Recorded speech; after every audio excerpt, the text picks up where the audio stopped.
भगवान सुखदेव राजा परीक्षित को कथा सुनाने के लिए बैठे थे।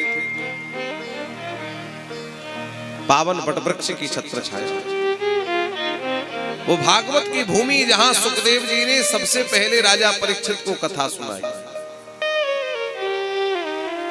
ऐसे वटवृक्ष की छत्र छाया में बैठे थे।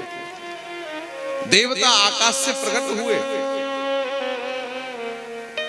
सुखदेव जी को प्रणाम किया। भगवान सुखदेव ने कहा, क्या बात है इंद्र?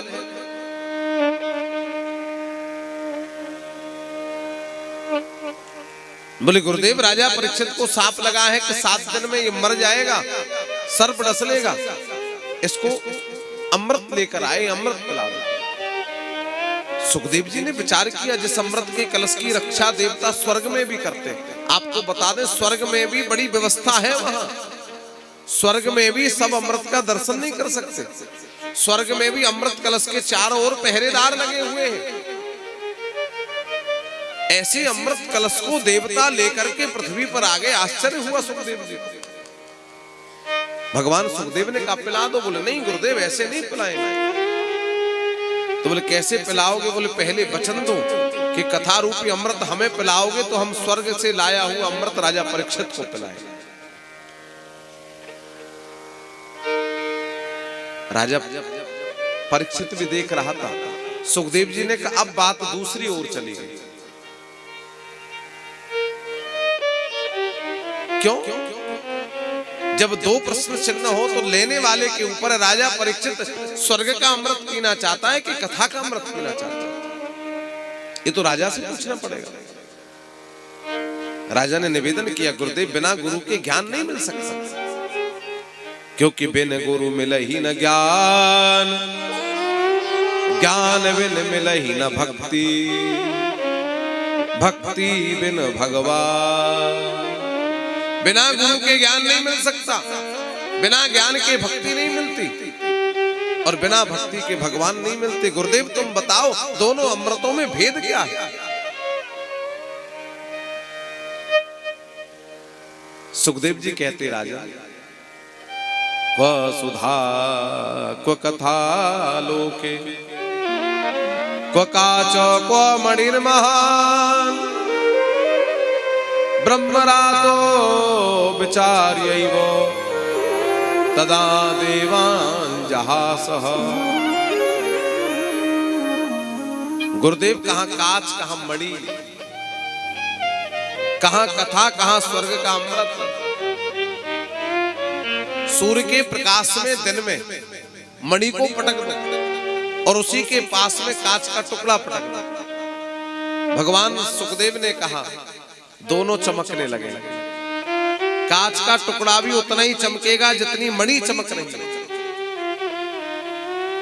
भ्रम हो जाएगा, कोई पहचान नहीं पाएगा मणि कौन सी है, कांच का टुकड़ा कौन सा है। लेकिन जैसे ही रात्रि होगी, रात्रि का अंधकार होगा, कांच का टुकड़ा निस्तेज हो जाएगा, तेजहीन हो जाएगा, लेकिन मणि चमकती रहेगी। क्यों? क्योंकि मणि में अपना प्रकाश है, लेकिन कांच के टुकड़े में अपना प्रकाश नहीं है, वो सूर्य की किरणों से प्रकाशित होता है। इतना ही भेद है। समझ गए?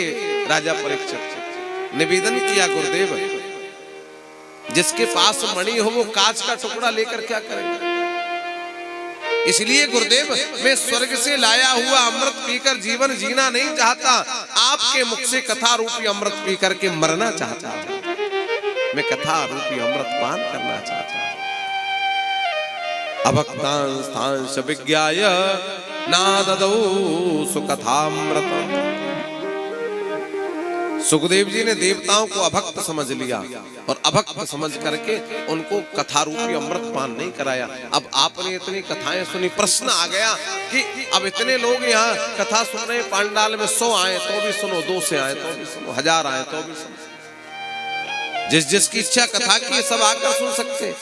तो राजा परीक्षित कथा सुन रहे थे तो देवता भी एक कोने में बैठकर कथा सुन लेते तो क्या हो जाता? बोले, कथा भक्तों के लिए है, अभक्तों के लिए नहीं। और देवताओं ने भागवत की कथा का व्यापार करना चाहा।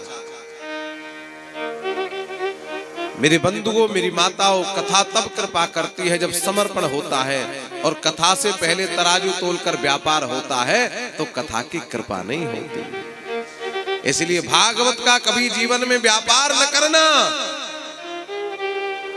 और जो भागवत का व्यापार करे उनको भी ठोकर मार देना, तब कृपा होगी भागवत की। काहे से तोलोगे आप इसको? कितने में तोल दोगे आप इसको? क्योंकि भागवत कोई पोथी नहीं है, कोई ग्रंथ नहीं है। भागवत तो भगवान का वांग्मय स्वरूप है, और पूरे संसार की संपत्ति मिलाकर भी तुम भगवान को तोल नहीं सकते। तोल। एक बार भगवान की पटरानी सत्यभामा ने संकल्प लिया कि मैं भगवान का तुला दान करूंगा। भगवान ने कहा देवी मत करो। बोले नहीं करूंगा।